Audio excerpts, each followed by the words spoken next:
ചിരിച്ചത് ഞാനായിരിക്കും, കരഞ്ഞതും ഞാനായിരിക്കും. കാരണം അതൊക്കെയും എൻ്റെ അനുഭവങ്ങളായിരുന്നു. എല്ലാവരും നേരത്തെ എത്തിയല്ലേ? ഞാൻ വരാൻ കുറച്ച് വൈകി. ആരും ഒന്നും വിചാരിക്കണ്ട കേട്ടോ. അയ്യോ, പാപ്പല്ലേ ആ പോണത്? മൂക്കൾ ഇവിടം വരെ എത്തിയോ? വെറുതെ എന്നെ കാണണ്ട. അല്ല, നിങ്ങളെല്ലാവരും എന്താ നമ്മളെ ഇങ്ങനെ സൂക്ഷിച്ചു നോക്കുന്നത്? നമ്മളെ മനസ്സിലായില്ലേ? നമ്മളെ സൈനതാ ആണ്. അതേന്ന് മുച്ചീട്ട് കളിക്കാരന്റെ മകൾ സൈനതാ.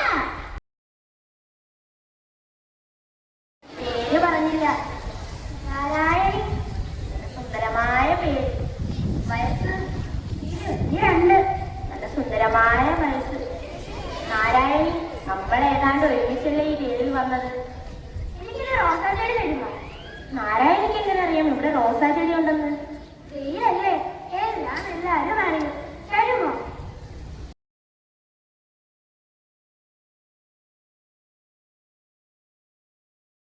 ഹായ് കൂട്ടുകാരെ, നിങ്ങൾക്ക് എല്ലാവർക്കും എന്നെ അറിയായിരിക്കും. ഞാനാണ് ബാല്യകാല സഖിയിലെ മജീദിന്റെ സുഹറ.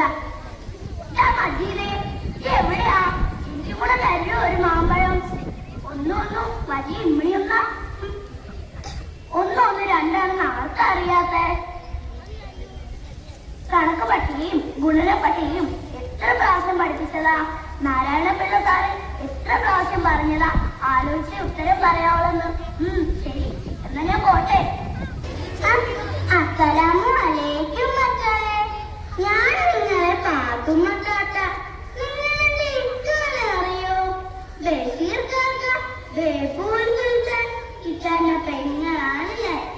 ബഷീർ ഖാന്റെ ബുക്കൊക്കെ എടുത്ത് വായിക്കണേ, എന്നാലേ നല്ല കുട്ടികളാവും. അല്ലോ, ഞാൻ എന്നെ കണ്ടിക്കണ?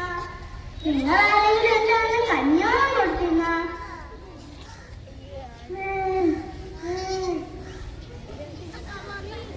അല്ല, ആര് ബഷീർ ഖാന്റെ ബുക്ക് തിന്നേ? എന്റെ എഴുത്തുകൾ വായിച്ച് ഏറ്റവും കൂടുതൽ വിഖ്യാത എഴുത്തുകാരനായ വൈക്കം മുഹമ്മദ് ബഷീറിന്റെ ഒരു നോവലാണ് ബാല്യകാല സഖി. ബഷീർ കൃതികളിൽ അമൂല്യമായ ഒന്നായി ഇതിനെ കരുതപ്പെടുന്നു. ബാല്യകാല സുഹൃത്തുക്കളായ മജീദും സുഹറയുമാണ് പ്രധാന കഥാപാത്രങ്ങൾ. കഥാകാരന്റെ തന്നെ ജീവിതത്തിന്റെ ഒരു ഭാഗമാണ് ജീവിത യാഥാർത്ഥ്യങ്ങളെ കൂടി ഉൾക്കൊള്ളിച്ച ഈ പുസ്തകത്തിന്റെ ഇതിവൃത്തം. മലയാളികളുടെ ഹരിവനമു കവർന്നൊരു സുൽത്താന, പാത്തുമ്മയുടെ ആര്യങ്ങൾ പറഞ്ഞു സുൽത്താന, സ്വന്തം ജീവിത കഥകൾ നമുക്കായി ചൊല്ലിത്തന്നൊരു സുൽത്താന. ബഷീർ കൃതികൾ കവിതയിലൂടെ തലയോലപ്പറമ്പെന്ന ഗ്രാമം, മുഹമ്മദ് ബഷീറിൻ ഗ്രാമം, ബേപ്പൂർ സുൽത്താന്റെ ഗ്രാമം, കഥകളുറങ്ങുന്ന ഗ്രാമം, വൈക്കം ദേശത്തിനഭിമാനം, വൈക്കം ബഷീറിൻ കൃതികൾ, സാഹിത്യ ലോകത്ത് പൊൻതൂവൽ, ജീവൻ തുളുമ്പും കഥാപാത്രങ്ങൾ, ജീവൻ തുളുമ്പും കഥാപാത്രങ്ങൾ, ബാല്യകാല